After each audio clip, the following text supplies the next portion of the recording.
And then we got those blessed teachers who told us that these are the 4 essays. You just memorize the content of these 4 essays. My aim in life, my favorite personality. So you are going to get these essays over there. My favorite place might be my hobby. Yeah, that is one of those. So these are the 4 essays, and these are the 4 applications that I'm going to tell you. You just simply memorize it, cram it, and you're going to experience it in your exam. But that's not the case in IELTS. Okay, let's start with the IELTS writing module. IELTS writing. In IELTS academic writing, IELTS general writing, task 1 would be different, but task 2 is same. Task 2 is the essay writing.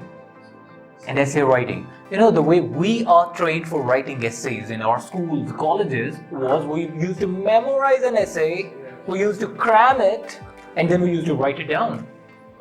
And then we got those blessed teachers who told us that these are the 4 essays. You just memorize the content of these 4 essays. My aim in life, my favorite personality. So you are going to get these essays over there. My favorite place might be my hobby. Yeah, that is one of those. So these are the 4 essays, and these are the 4 applications that I'm going to tell you. You just simply memorize it, cram it, and you're going to experience it in your exam. But that's not the case in IELTS. In IELTS, even if I give you 2,000 essay topics, there is a probability that you will not experience even one of those in your IELTS exam. They are going to give you a topic that you're not aware of earlier. They are going to give you a topic, but that topic would be really simple. Life-related topic. They are not going to take you into the complexity because this is about an essay writing. So it could be about giving your opinion. It could be about to agree or disagree about something. So there are different categories of the question that they usually give you. Let's talk about the IELTS essay writing content. It was similar when we were doing it in our metric. It was similar, but the difference that came over here is that you're not aware of what topic you're going to experience in your exam. It was similar because at that time it was also the creative writing. You were supposed to create your content. And creating your content means when they asked you to write down the essay on my friend, it was not like the whole class has Ali as a friend. The whole class goes to his home and his mother loves the whole class. So it's not like that. It was creative writing, but we used to cram at that time. But this time, man, it's not about cramming. It's about learning the trick that how actually to write an essay.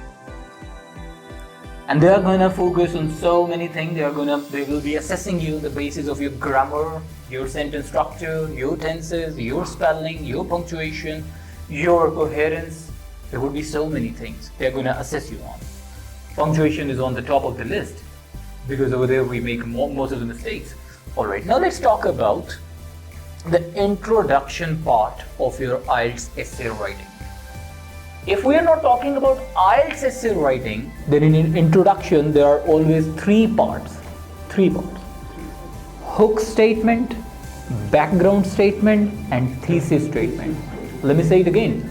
Hook statement, background statement, and thesis statement. Hook statement means? Replace the... No. Hook statement which are given by Which introduce the topic? No. Introduction. No. Yes, Fahim. I learned, but I... Okay. What is the meaning of the word hook? It's a question tag. Something to catch your attention. Yes, to catch the attention of the reader. Yeah. Hook. That's like a hook. Yeah. Okay. Hook statements are those statements that you write in the beginning of your essay to attract your reader. It's just like your YouTube thumbnail, YouTube video thumbnail. They try to attract you by saying how I bought this house by paying $5 only. Now it's gonna raise a question in your mind and you're gonna click on that. How did he make it possible? That's the hook statement. Hook statement could be a quotation. Hook statement could be a question. Hook statement could be any interesting information. But ladies and gentlemen, the hook statement is just not required in your IELTS essay writing. This is not the part of your IELTS essay. If you're writing an essay for another purpose, this could be the part, but not over here. Now the second part over here, which is the first part for IELTS essay writing, is the background statement. And what is the background statement? Anyone who knows about that? Related to the topic back history. Yeah, back history. So it's more about background statement means you just simply paraphrase the question. Whatever was written in the question, you have to write the same content, the same context by using your own sentences, your own structure, your own vocabulary word, and you are not allowed to copy it from the question. You have to recreate the same statement. You have to paraphrase it. That is the first part of your IELTS essay introduction. Is it clear? Yes. Now, if you just simply copy and paste it from your question, did you create something? No. Your examiner will not assess you on the basis of that. Number one. Number two, I always take it like whenever your examiner is reading your IELTS introduction and the background statement, he doesn't need to read the question. Because your introduction, your background statement should explain it all. What you're about to write. Yeah, what you're about to write. Whatever is happening over there, whatever was the question, now you've explained it over there again using your background statement, paraphrasing this question. So your examiner doesn't need to read out the question anymore. That is the beauty. That is how you can make it delightful, the background statement. Okay, that's the first part. Second part and the last part and the conclusion part of the introduction of your IELTS essay writing is the thesis statement. There are a few rules, remember, regarding thesis statement. Thesis statement is always a one sentence only.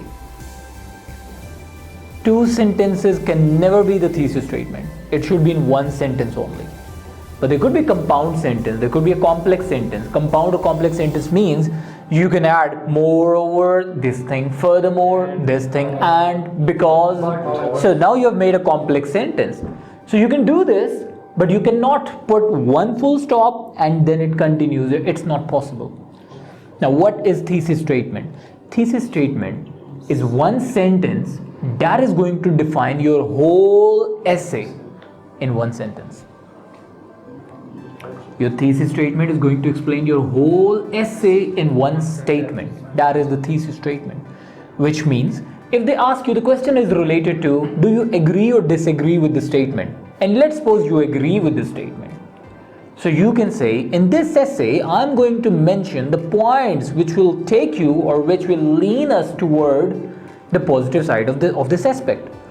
Now, by reading the thesis statement, I understand that you agree with the statement.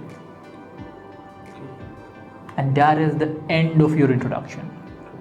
Your background statement, your thesis statement, and it is over. Clear? What we do, the mistake that we try to make is we start explaining in the introduction. Not allowed. Not allowed. You have written a perfect English, but you are not following the IELTS essay pattern.